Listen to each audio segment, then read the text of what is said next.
right, well, I think people are trickling in and it's just about 6 now. So welcome everyone to a really exciting virtual panel event. AMA Boston is partnering with WITI tonight, so we'll let them take the floor a little later to talk about some housekeeping on their end. But welcome if you're new to the community in either end of the spectrum. We're really excited to have you all here tonight for a great panel discussion and a local one, which is great way to kick off the new year, I think. I'm Megan McGrath, the president of AMA Boston this year. Here's a look at all of the amazing faces on our board of directors. These are the people who serve our marketing community, who help us build great networking and educational events like this. So if you're interested in getting more involved in becoming a member and joining our team, we would love to have you. Feel free to reach out to any of these faces, and I know several of them are here tonight, so they'll introduce themselves in the chat to you. Feel free to introduce yourself also in the chat. We like to keep these panels interactive, participate in the discussion along the way. That would be a lot of fun, so I encourage you to do that. And also stay muted if you can. Great, so here's a look at some upcoming events that we have going on. AMA Boston has stayed super active during these virtual times, trying to bring you guys educational and networking events that are a lot of fun and kind of work in the new normal. So we have a webinar coming up on February 11th, Rethinking Marketing in 2021. That should be really exciting. One of our panelists tonight will also be involved in that event, Parna, who's on the AMA Boston board and also on the WITI leadership team as well. And then we also have a hiring and recruiting panel at the end of February, which is going to be great. It's going to be a new sort of spin on that type of event where we're looking at the impact that AI is having on hiring and recruiting. So a lot of tech themes in the early winter of 2021. Great, yeah, so actually I wanted to hand the stage over to Parna, who is going to talk a little bit more about WITI, and we'll certainly wrap back at the end with more opportunities to get involved with both organizations. Thanks, Mike. Hey, everybody, and welcome. WITI stands for Women in Technology International. It was founded about 30 years ago by Carolyn Layton at a time where there was no organization or a support system for women in business. So we are all very grateful to her for having started WITI. 30 plus years later, we are still here with about 60 plus networks globally. I think that's growing given the virtual world that we're in. We have over 300 plus corporate partners, about 150,000 members. We now have events every week, and most of them are free. So if you'd like to join, check out witi.com. In Boston, we do one educational panel a month, and this is the first one we're doing for this year in conjunction with AMA. And every week we have 2 events, networking. One is Tea with WITI every Wednesday at 9, and every Thursday at 8 o'clock in the evening, we have Wine Down with WITI. So come and join us. In fact, we'll be doing that right after this panel today. So hopefully you guys can all join us. Thanks, Mike. Terrific. Great. Well, I will hand things over to Jen. We'll tell you a little bit more about how to get involved at the end. If you're more intrigued by the end of this panel discussion, I have a feeling you will be. And Jen, over to you. Thanks, Meg and Parna. Let me personally thank Parna and the WITI team for co-hosting this event.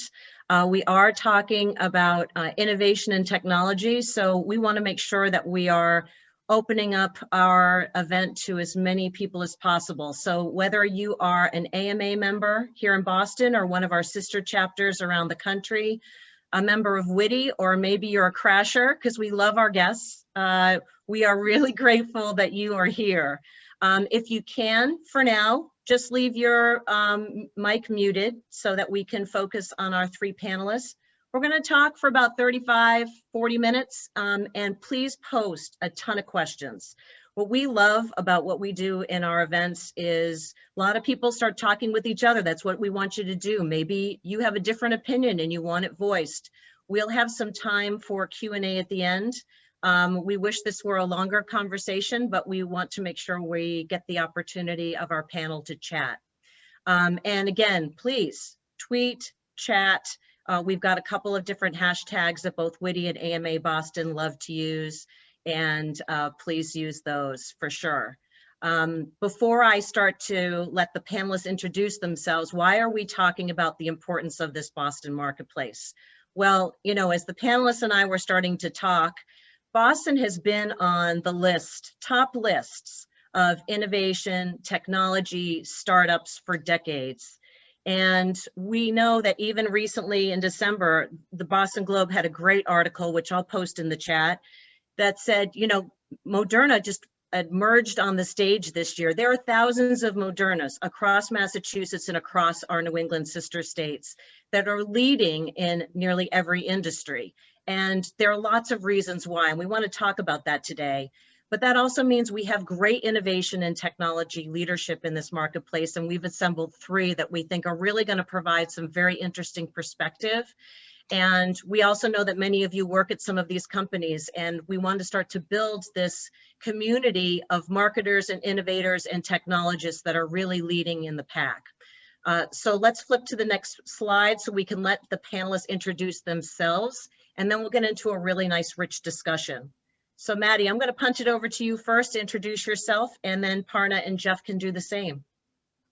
Hi, thanks, Jen. My name is Matt Neutra. I'm a lead experience engineer at Bose, and I've been at Bose for 20 years working on innovative ways to bring experiences to customers. So I'm really excited to be part of this conversation with Parna and Jeff, and thanks, Jen, for having us.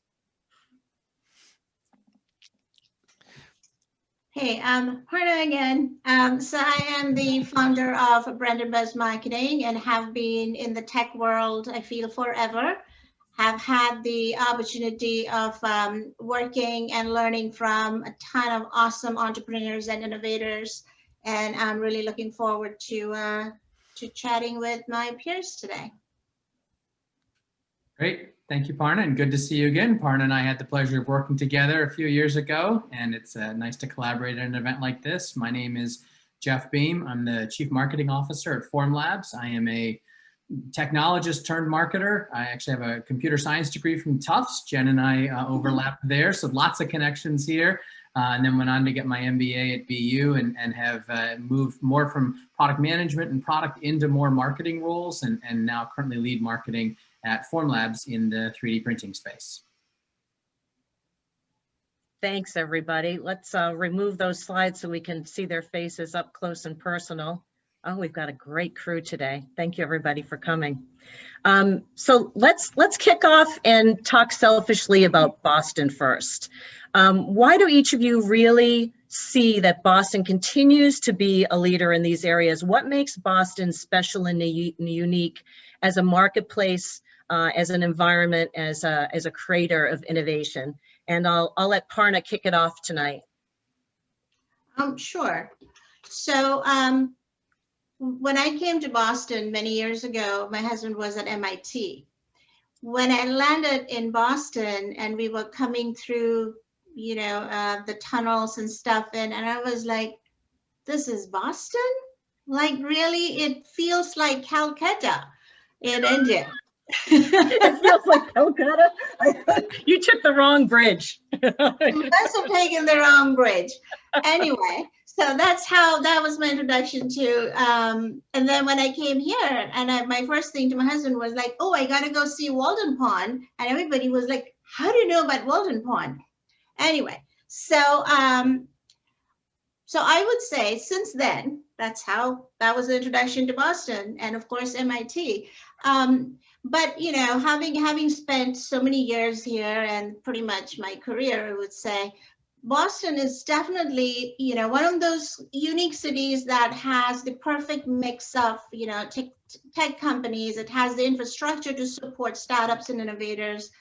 Look at the universities and colleges. We have, you know, more than 100 colleges around here, including the MITs and the Harvard and BU, where companies can really pull and use these, these brilliant students to come and help them with their education.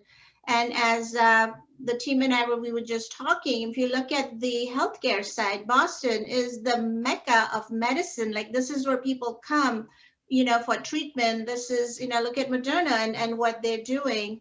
And as Jen said, Boston has been like on every list, no matter if, whether it's the World Economic Forum or it's the To Think Now, we've been on, one of the top 10 cities. But what was also interesting was that recently during the, as COVID started and during peak of COVID, Boston was ranked number 3 because of how all the entrepreneurs were able to come together, mobilize mobilize the innovators and engineers, and they were able to deliver so many life-saving products. So, Boston, it's definitely one of those phenomenal cities, and let's not forget the museums and, all the other stuff that goes there. Personally, I think, as I was saying, I've really had the privilege of working with some really awesome engineers and innovators. And in fact, my career in tech, in the corporate world, started with iRobot when nobody knew iRobot. So it was my privilege to have worked with the iRobot founders to launch the company. I'm sorry, the IPO, sorry. We went through the IPO, and after that, we were part of the team that built the entire robot ecosystem. And secondly, on a personal note, when I was at iRobot, my son would actually come and visit, drive the robots, talk to the engineers, and he then said that, Mom, I'm going to be a roboticist. And guess what? He's at Carnegie Mellon doing his master's in robotics. So that's kind of, it's my passion. And then to see my kids growing up with technology and hopefully they will be contributing. So, I mean, yeah, I'm a Bostonian, love it. Can't imagine living anywhere else. I guess I'll go next. Sort of picking up on Parna's initial connection with MIT. I do think that Boston has always been a technology hub.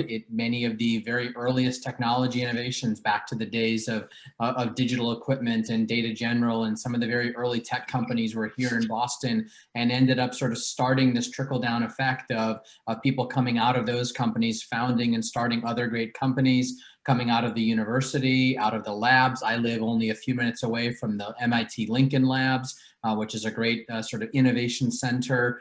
And you see a lot of these sort of, again, hub companies that then turn into a network effect. Lotus Development was here, obviously, and spawned a number of really interesting companies and startups. More recently, Hubspot, and sort of all the companies that have come out of the people that worked at Hubspot. I myself worked at a company called Endeca that was purchased by Oracle several years ago. But the list of startups and companies that have come out of the Endeca founding team and Endeca team, that list is very long. And I think you sort of have this culminating effect of really interesting technology companies that bring together really bright people that then go off to start additional technology companies. I'll come back and talk about later where I think marketing plays a critical role in helping those technology companies find a market and be successful in the marketplace. But I think as a city, Boston has always had very strong tech roots, and just sort of keeps reinventing and tackling the latest technologies, as we'll talk about a little bit later on. Matt? Yeah, so I'll echo what Parna and Jeff have said. There's sort of this very dense academic underpinning in Boston, and that's really, I think, the origin of a lot of innovation in Boston, obviously out of MIT and Harvard and BU, BC, Bentley. I mean, there's a long list of academic institutions that feed the industries in Boston. And my stepfather was a professor, material science professor at MIT, and he had 3 spin-offs coming out of MIT. My mom taught at Harvard Medical School and started one of the first biotech firms in Boston in the early 80s. And, so it's in our DNA. It's certainly in our part of the fabric of New England and certainly the East Coast. But there's also another aspect of it, which is there's, you know, the East Coast is a hardworking, you know, sort of puritanical, you know, underpinnings too. So culturally, we have a really good work ethic, and you know, people oftentimes are attracted to the West Coast and Silicon Valley and now Silicon Beach down in LA. But you know, we're quietly grinding away here on the East Coast, churning out, you know, one startup after another. I mean, think of E-Ink, think of Akamai, think of Bright Cove, I mean, like, I could go on for hours talking about all of the, you know, incubations that have become real business. MathWorks. I mean, you know, MathWorks started on the West Coast, but moved to the East Coast and actually was in Sherburne in a tiny little building for a good Was it couple of really? years. Yeah, Get out of here. before they moved to Natick. Oh my gosh. And so there's a lot of really good innovation DNA in the Boston area. And the nice thing is that you have the benefit of that really dense intelligence on the East Coast without the you know, the bad parts. I mean, like, you know, you go to San Francisco in the Bay Area and good luck getting anywhere in less than 2 hours because it's so crazy and dense. I mean, you know, hopefully that doesn't happen to the East Coast, but the winter protects us from you know, innovators who are thin-skinned. So we have a lot of really hardworking, thick-skinned innovators here in the East Coast. I think it's really interesting about what all three of you are saying. There's kind of a tinkerer mentality. And a lot of the great innovations that have happened in the Massachusetts marketplace are often very confidential. There's a lot of so it doesn't get the same type of press that some of the other markets do get. And Right. we're not by nature a very pushy kind of environment where we're actually talking about everything that we're doing. Some of it's extremely confidential, highly sophisticated work. So between those two things, we have some incredible opportunities in the marketplace. And Megan, do you want to introduce our first poll? So as we move into the next question, and we'll let you, Parna, continue on. All right. Perfect. Yeah, well, we want to hear from you guys, and then we'll let everyone on the panel keep talking. But the first question is going to be, does your company encourage innovation? We want to know what kind of work cultures you're working in as we carry on with this conversation tonight. So Jen, I'll let that run, and then I will share the results when they're ready. Great. Back to you, Parna. Go right ahead. Sorry.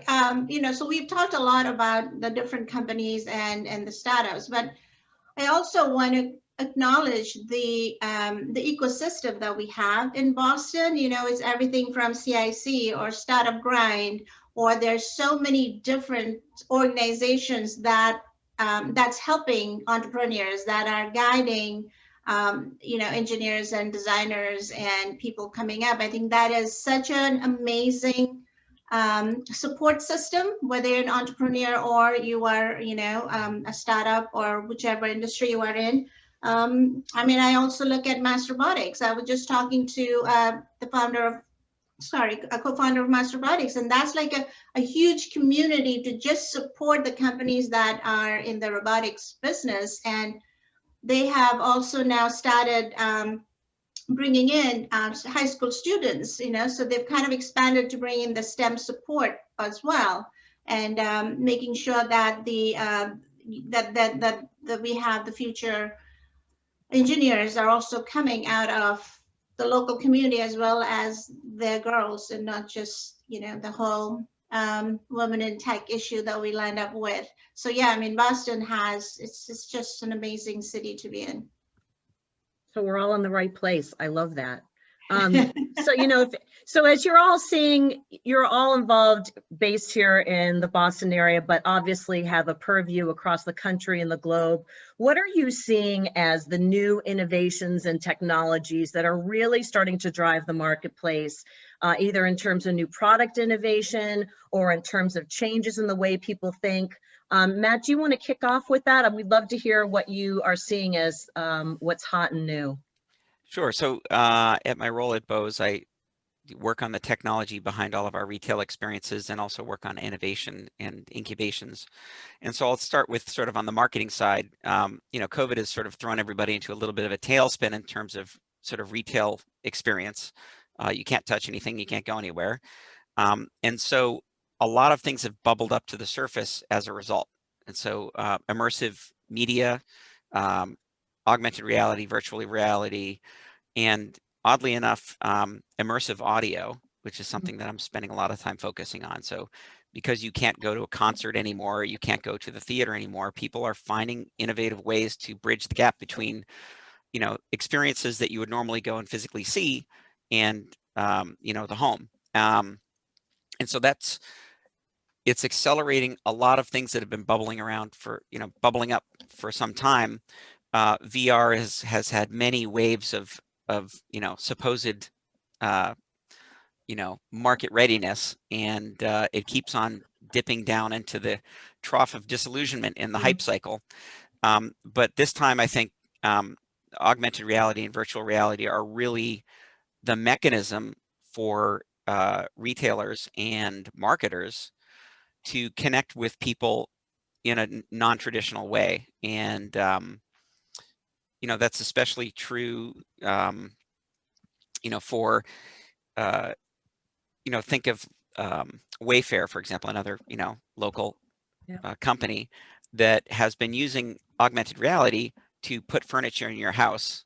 And now, you know, those technologies are keeping companies like that afloat in terms of being able to send their message across, get people to see physical things that they can't come and visit themselves. So, you know, my answer there is really about these new channels of communication that are non-traditional. They're not television, they're not radio, they're not web, but they're you know, going through those channels, but using the new medium of augmented and virtual reality. Parna, what do you think? What are you looking at? I'm actually looking at drones and robots and self-driving cars. I think there was a point even a few years ago, we weren't quite sure where the self-driving cars would be, or look at the role of drones now. You know, we can survey lands and drop medicine at places where you need to be. So, you know, the whole innovation for good, drones are playing a really big role there. I think self-driving cars, if you know, you start here in Boston, as part of MassDOT's, I think it was called Boston in 2031 or something like that, where they actually asked people to plan for, you know, what the future should look like in Boston, and self-driving cars was part of that. And they actually put together this whole safety criteria, what needs to be done, how it needs to work out. So yeah, and we also know that, you know, robots are robots slash self-driving cars are also, you know, delivering pizzas at universities and so on. So, you know, we're starting to see it coming there, but obviously we still have a lot of, the infrastructure still needs to be built. All the sensors and cameras still needs to be where they need to be within these automated cars. So I think we'll see a lot more of that over the next few years. I would say a couple of years. Your two perspectives are really interesting, because Matt's really looking at it as how do you create experiences when you can't be there now, and you're really envisioning what the world could be like when we're back in tangible and creating different ways to experience your cities and transportation. There are two very interesting big themes that are starting to happen. And I know, Jeff, you also have a very different perspective on what types of technologies we're changing. So let's hand the floor over to you, because we'd really like to hear your perspective on where your ideas are about the future of innovation and technology. Sure, yeah. So I guess one topic I'll pull on is looking at the fundamental changes in how things are being made today. And a part of this does play into what's happening with COVID and the difficulty of getting people together to work together on projects or development or manufacturing, supply chain challenges we had in the early days of COVID. And working in the 3D printing space that I do at Formlabs, we're seeing a big change in how 3D printing is enabling distributed manufacturing at the point of use, We have examples here in the Boston area of companies like New Balance that are printing shoe components directly on 3D printers from Formlabs. Those are going in shoes that they are selling in retail stores, and they're able to print those right here in Massachusetts, part of their whole Made in the USA real focus that they're very proud of. Similarly, Gillette did a pilot where they allowed you to go on and build customized razor handles, and those razor handles were 3D printed right here in Massachusetts on printers and able to be developed. Or able to be delivered locally. More recently, with the COVID spike a year ago, there were two really interesting things that we saw. One was a quick reaction when there was a supply chain breakdown in the nasopharyngeal swabs that were used to collect COVID samples. And we actually had some of our hospital partners, hospitals that were already using our technology, pivot very quickly and come up with a design that they were able to 3D print those nasopharyngeal swabs. I actually have some here still on my desk from we were Don't using use them in front of us, though. Put that away, Jeff. Things. And these are 3D printed swabs that they shared that design online, and all of a sudden we had, I think we're up to in the order of 40 to 50 million of these swabs have now been printed on our printers around the world, everywhere from Florida and New York, where the original designs were conceived and printed, across the US, Canada, Singapore, Spain, and being able to print them at the point of usage so that they had the swabs right there, able to be used, as opposed to having to worry about global supply chains. The other thing that we saw that was really interesting is because of accessibility in modern 3D printing technologies, people were actually sending 3D printers home with their employees, allowing them to do 3D printing at home for prototyping and initial conceptualization, again, rather than needing to come into the office and again, during restrictions and lockdowns, and being able to do product development at home. So I'm really looking at how products are being built and what this means for the future of products. There was sort of this idea in 3D printing 10 or 15 years ago that there would be a printer in everybody's home, and it would be sort of a Jetsons thing. You'd print a button and, you know, push a button and get whatever you wanted printed out of it. And I think what we're really focused on now is instead how manufacturers of all types incorporate 3D printing in their workflow, whether it's for improving prototyping and time to market, or creating end-use parts like the shoes or the razor handles or the nasal swabs. Well, you've raised a few things. I just wanted to make sure that people weren't missing. Is you've talked about some companies that are creating technology, but then you've also provided this Gillette example where a non-technology company is using an technology or an innovation to completely change the way they develop their products. I think that's really interesting, because we're all working at different types of companies, and there's a role for technology or innovation in all of those. I don't know if any of you would like to further elaborate on that, but I thought that was a really interesting point you just made. Yeah, I think maybe just add to what Jeff's saying.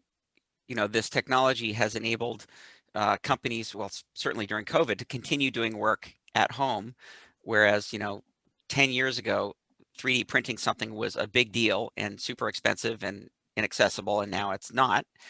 And the thing that, you know, we use 3D printing for is rapid prototyping, like making things quickly and failing quickly and cheaply, so that when when you're making one thing, you want to do that quickly and cheaply. But when you're making 100,000 or 1 million things, you want to do that correct. You know, you want to do that well and once.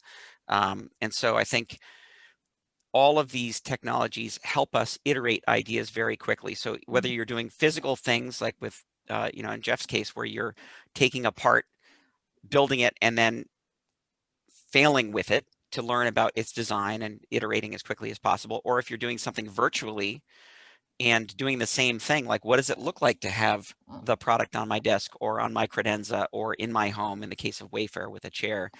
And those are inexpensive, but more importantly, low friction ways to learn, either internally in the case of 3D printing prototypes, or externally with customers in the case of augmented reality. Just add to what Matt and Jeff just said, with 3D printing, for example. So one of my clients, Onshape, it's a software company, and so during COVID, because it's SaaS-based, the engineers were all able to work on designing products and life-saving products no matter where they were. But one thing was very interesting is the biggest challenge was, so they've designed, they had the prototype, but because they were at home, they weren't able to see what the prototype would look like.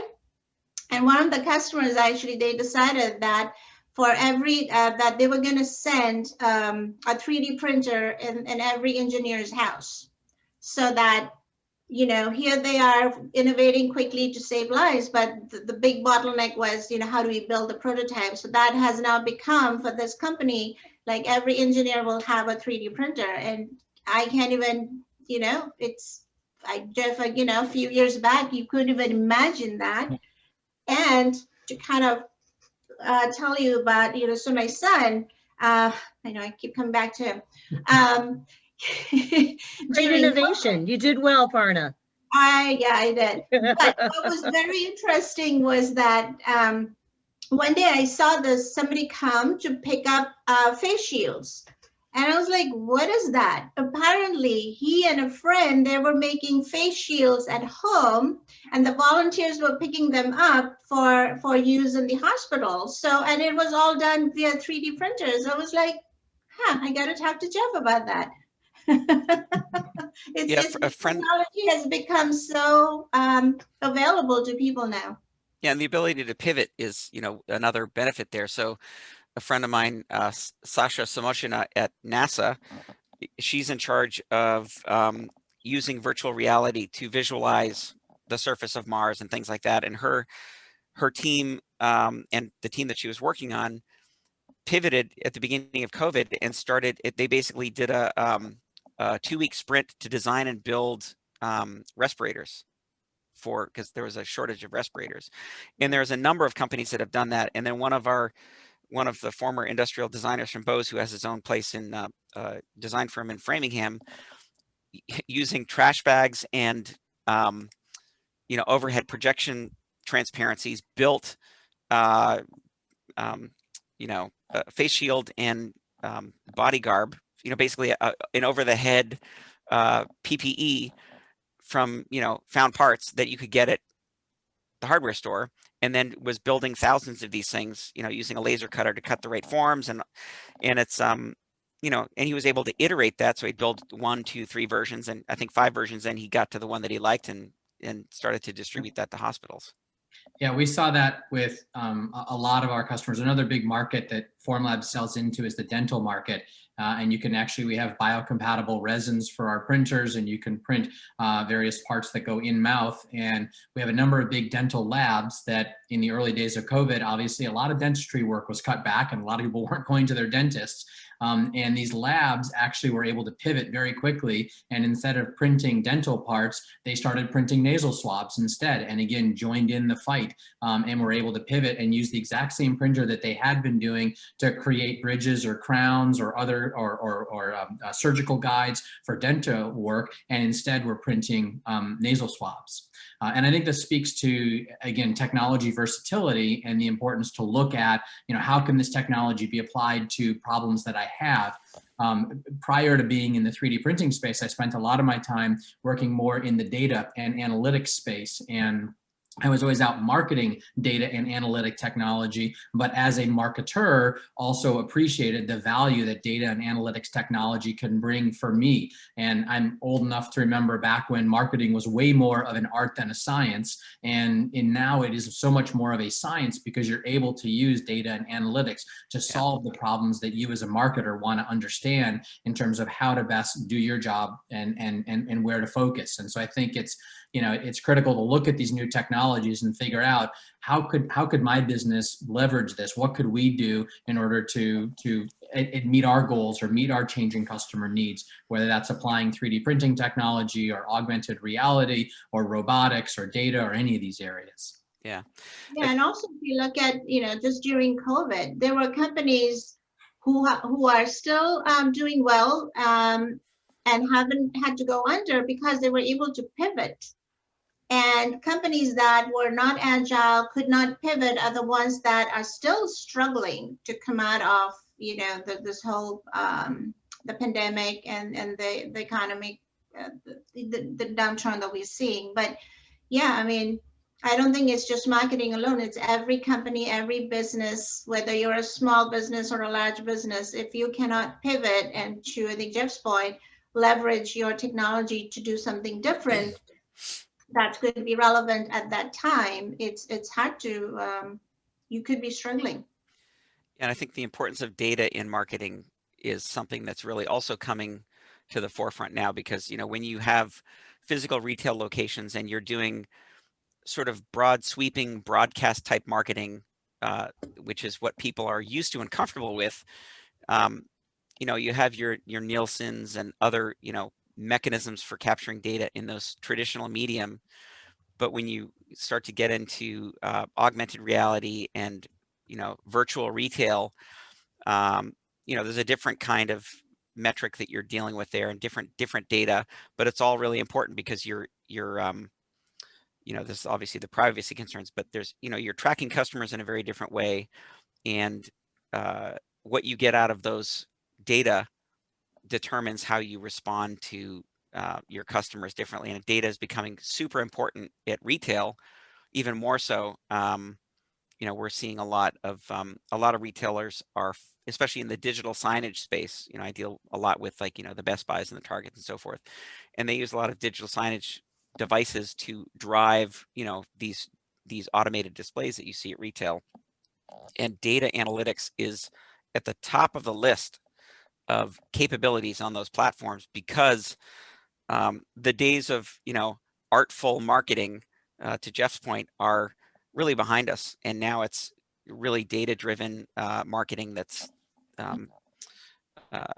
what people expect from a marketing point of view. They really want KPIs that are measurable, and they want to make sure that they're not just trusting your wet finger in the air approach to what you think is going to work or not work for a particular demographic.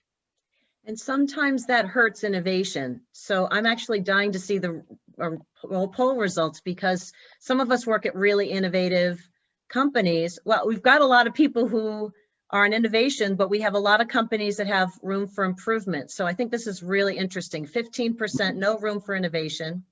38% of you said fairly well with challenges, and 47% said we're a team of innovators. So I'm hoping that all of those people who are the 47% are based here in Boston. Yeah. Well, we actually have a great question from Dee Campbell, who's joined us today, and I'd love to pose this to the panel because I think it leads right out of the conversation we just had, which is, how do Boston's great innovative companies innovate, and what can other companies learn from those formulas for innovation success? I'll take a crack at that, since I sort of live in the corporate concept group at Bose now. And I have innovation jammed into my job title. Innovation. So the question is, how do Boston companies innovate? One way that I would suggest successfully innovating is to separate prototyping from production.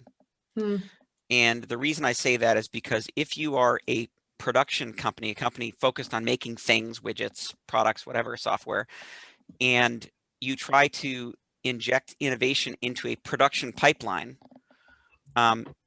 you will meet with great resistance. They say, there's a quotation from a Nobel Prize winning physicist, the door to the future is guarded by 1,000 people protecting the past. And so when you're talking about production, the production mindset is protect the profit, protect the process, and make sure that you get things out the door. Innovation lives in this other space where it's like, fail quickly and cheaply, not in front of your customers.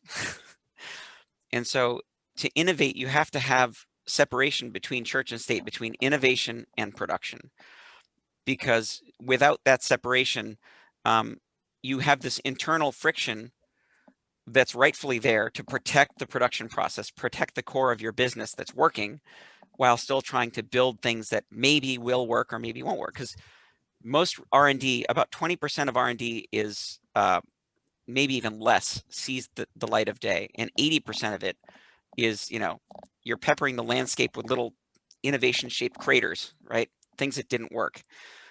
So that's my take on innovation, is making sure that your company is structured properly so that you can have space to innovate while not risking what's working.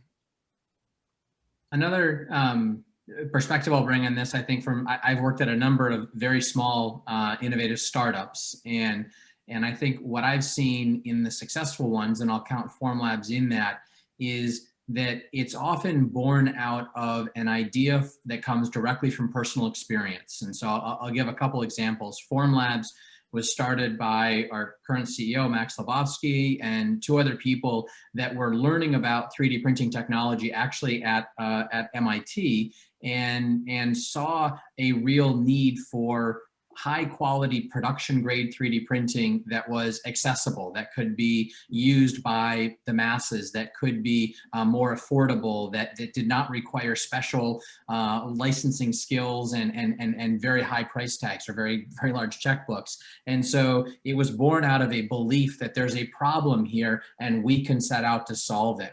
I think similarly, way back in the early days of my career, I worked at a company called Business Objects that was an early player in the business intelligence and data analytics space. And it was actually born out of Oracle, where these people were working at Oracle and saw that a lot of people had their data locked up in Oracle databases and couldn't figure out how to make sense of that data. And they actually pitched the idea initially internally at Oracle that they should provide a better analytic tool. And at the time, the higher management at Oracle didn't see the need for that. But these people did, Bernard Liotto and Denis Payer and the other co-founders of Business Objects, and they went out and started this company that ultimately was extremely successful and sort of gave birth to the modern analytics industry that we know today. But it came out of a real need that they saw firsthand. And so I think you see this in a lot of Boston innovative startups where you have founders who see, I see a problem here in my current work environment or from what I'm hearing, and I'm going to go build a company around that problem. And they have, there's a rich venture capital environment here that funds these companies and helps these companies get off the ground, a great network of people that you can turn to, such as AMA or other organizations, to get expert advice on everything from building a team to marketing your technology. And I think that's, as somebody mentioned earlier, that sort of ecosystem that lives around Boston helps, sort of give birth to these innovative ideas and turn them into the leading technologies that we see born out of Boston. I love that quote, building companies around a problem. That's my tweet after this is over, Jeff. All right, Jen, good. And Jeff is so right. I mean, look at Shark Tank. I don't know how many of you watch Shark Tank, but I tend to watch Shark Tank. And most of those problems come out of something that products or solutions come out of something that was personal. I think the other angle that I might add to what was just said is feedback. I have found that companies that do very well, they're open to feedback from their customers. So for example, like iRobot, we as employees, because we are the users of that product, so we could actually talk about, hey, this is a problem that I'm seeing. Maybe the rugs, the fringe and the rugs are getting caught. So little things that we can provide the feedback to, and if they take it. Contrast to that, there was a company that I worked at where the product was doing extremely well. And then one day the CTO decided that he is going to build a product and decided that he did not need market research. He did not need feedback from the customers. And it was, if I build it, they will come. And guess what happened to that company? So so I think, yes, you can have the best of ideas, but testing it, as Jeff was saying, testing it, get feedback, improve it, fail fast, and, make sure that it's all working right. And it is actually doing what you think it's supposed to do. Like from a customer standpoint, it's not what you wanted to do and is it solving the problem, but does the end user or the customer understand and the product actually works to solve their problems. So coming at it from outside in is just as important. Yeah, and I think a customer-centric approach is essential. I mean, Jeff and Parna both hit the nail right on the head. I've seen products and product companies build widgets. And when you build a widget, you have a hammer and you're looking for a nail. But when you're solving human problems, then you're solving human problems. And that's, if you have to remember that your customers are humans and they have very specific problems and they're jobs that you are trying to do for them. And if you're trying to, like I'll give you a great example of 3D TV. It was a perfect example of a hammer looking for a nail. And there's actually a really interesting book. I'm hugely into immersive media, so I read all these really nerdy books. And one of them was a history of 3D. And the history of 3D goes back 100 years. And there's a pendulum between theater presentations and at-home entertainment. And so when black and white TV was bringing people out of the theaters into the home, and entertainment to the home, 3D came, there were 3D movies, and then when color TV came into the homes, 3D movies again, and then HD 3D movies again, so it's like this cycle, and no one had the problem that their movies weren't immersive enough in their living room, and there's all kinds of other things going on there. And so there's this huge hype cycle, and entertainment companies were throwing good money after bad to create 3D content, and it was a total bust because people didn't have that problem. And so innovation is not about making widgets.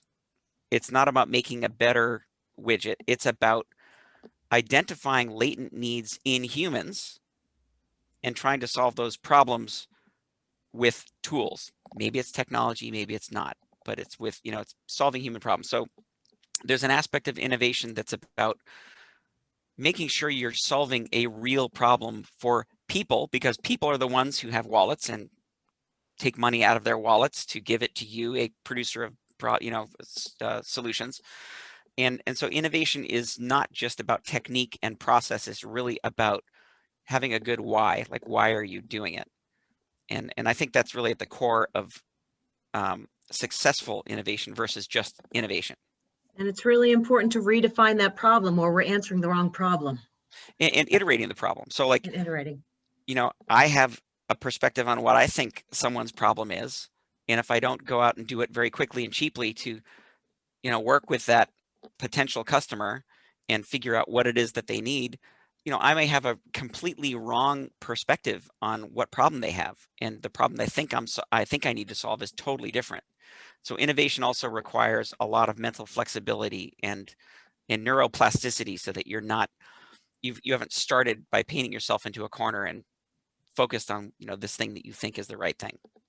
Well, we've got some really great questions in the chat, and we've got about 12 minutes left, and I want to be mindful of all of your time as well as the panels, but there's some.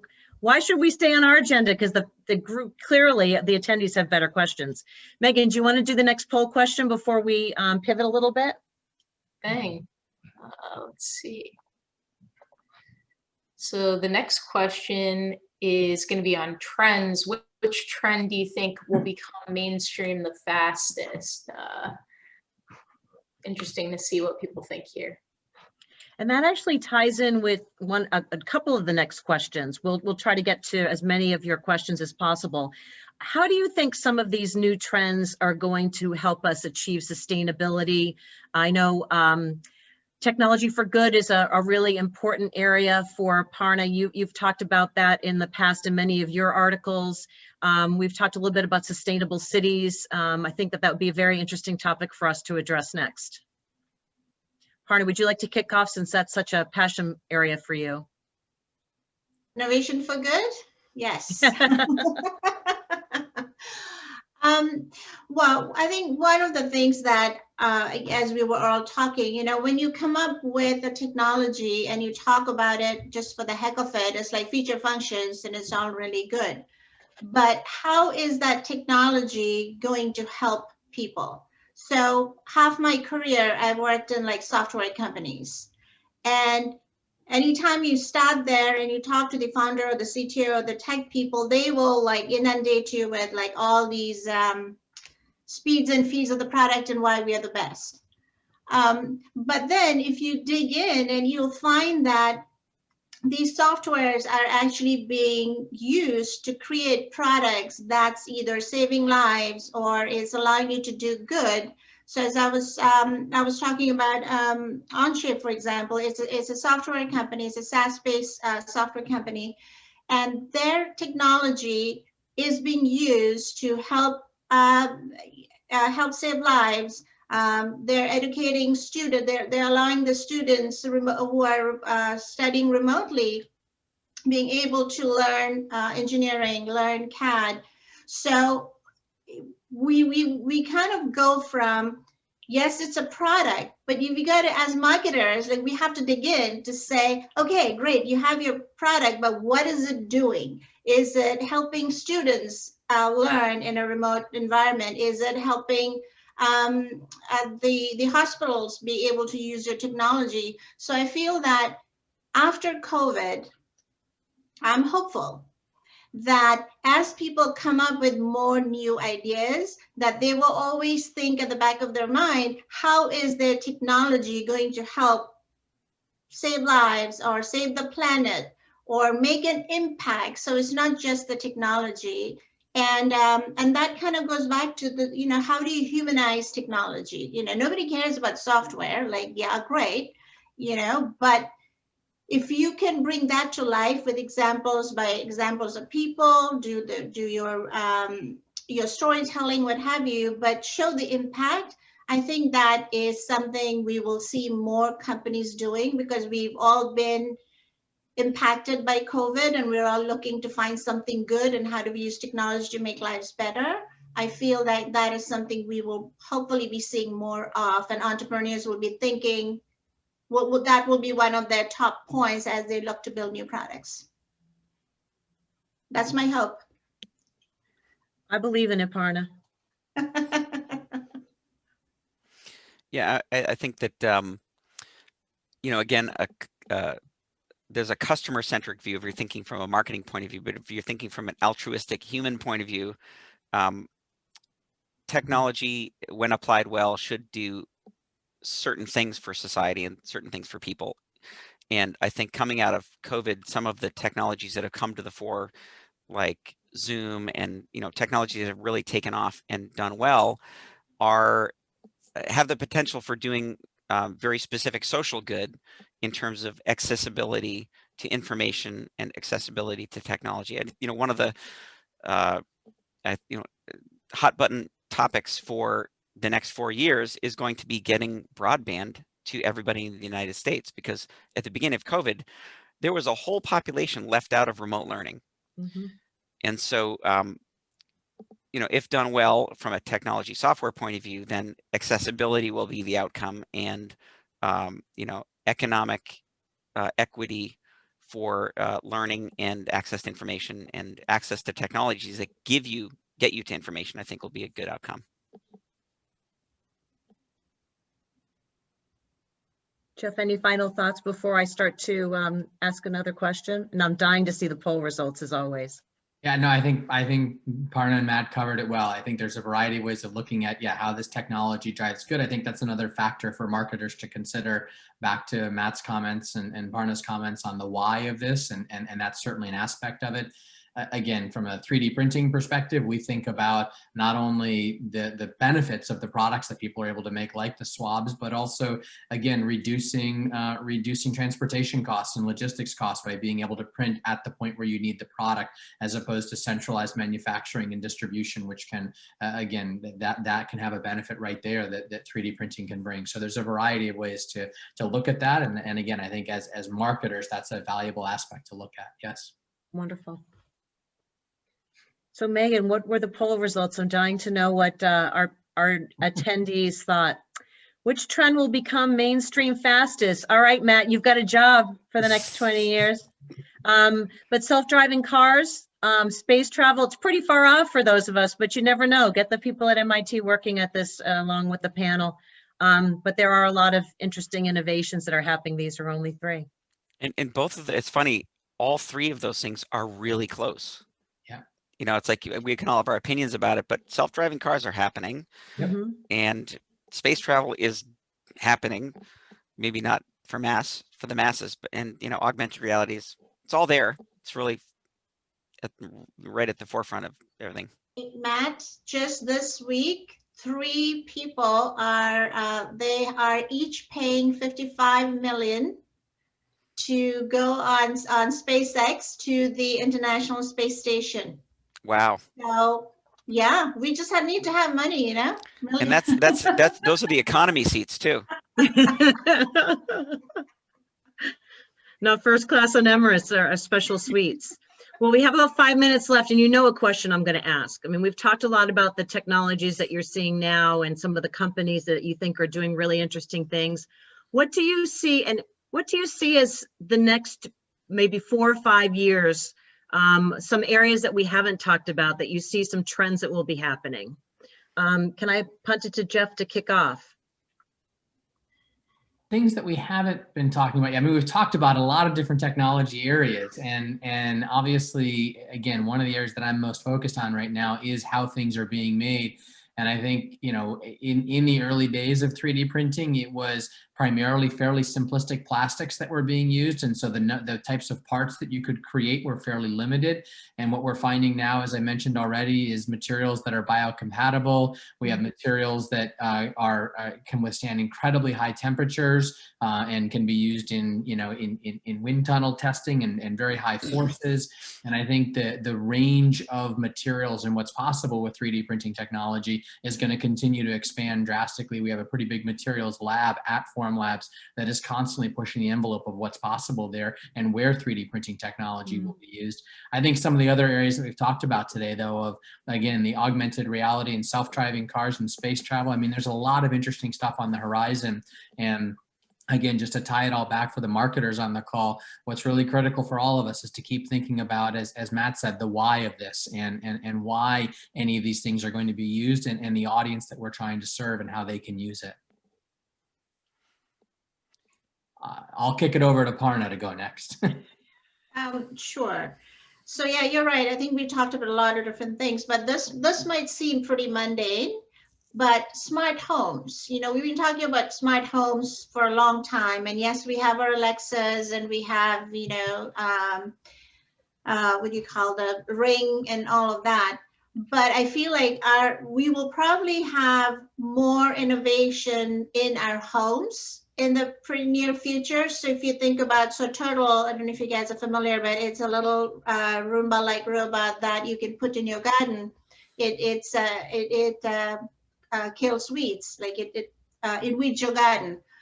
So I feel, you know, between that and a robot lawnmower and, you know, all the automation that's coming, I feel that if we think our homes are smart now, I think it's going to get way smarter. Yeah, so I'm going to say wearables. So right now we have technology. I've got technology on my head that's very obvious and maybe not socially acceptable out in the world. But I'm also wearing a pair of Bose glasses with audio built into that. And so that's a wearable that is subtle and socially acceptable, probably the world's first socially acceptable augmented reality. And I think we're going to see lots of wearables to help augment our lives and do human jobs. So again, coming back to this notion of solving human problems. And so we're going to see product designs be a little less widget oriented, like, oh, look at this new widget, look at this new, you know, electric this and automated that, or IoT this. I think we're going to see lots more products that are tailored to human needs. And a lot of those will take the form of wearables. Well, as we start to wrap up, what I've noticed is this conversation tonight is so different than one we would have had 10 years ago. And I think all 4 of us have been in this industry a long time. And we're starting to reimagine what the question should be. So, and I've noticed the last year how many different industries that normally don't collaborate, we're forced to collaborate versus compete. And that seems to be the great opportunity, is how we can redefine the problems so that we can come up with not just technology, but real innovative solutions. So I apologize to those in the chat for the questions we weren't able to answer, but I found this a dynamic conversation. I'm so grateful to Jeff and Parna and Matt for joining us tonight, and for the AMA and WITI teams for sponsoring this this great conversation. Yeah, thanks everybody for turning out. you. Thanks Parna and Jeff and Jen. Megan, would you like to do a Megan? wrap up for us? Yeah, it's just unmuting to do that. Well, thanks, guys. So many questions in here. We couldn't even get to all of them. Be sure to take our post-event survey. I just sent a message in the chat to pop in topics that you're interested in as well. I think this was so much fun. We'll have to do it again before 2021 is over. Thank you all for joining us tonight. Thank you for being wonderful members of our WITI and AMA Boston communities. We hope to see you at upcoming events. Like I said, join us on February 11th for our next educational event. That's going to be a lot of fun. Parna's going to be involved in that one as well, so you'll get to hear more great insights from her. And definitely consider becoming a member of WITI or AMA Boston. It's a great way to build your community and your network while we're all at home. We've forged so many great connections with all of you, even on our computer screens. So just goes to show that technology enables all. So thanks again for coming out, and thanks to our panelists, Jeff, Matt, and Parna, and Jen for hosting, and of course, WITI as well. Take care. Meg, Thanks, everybody. Yeah, go ahead.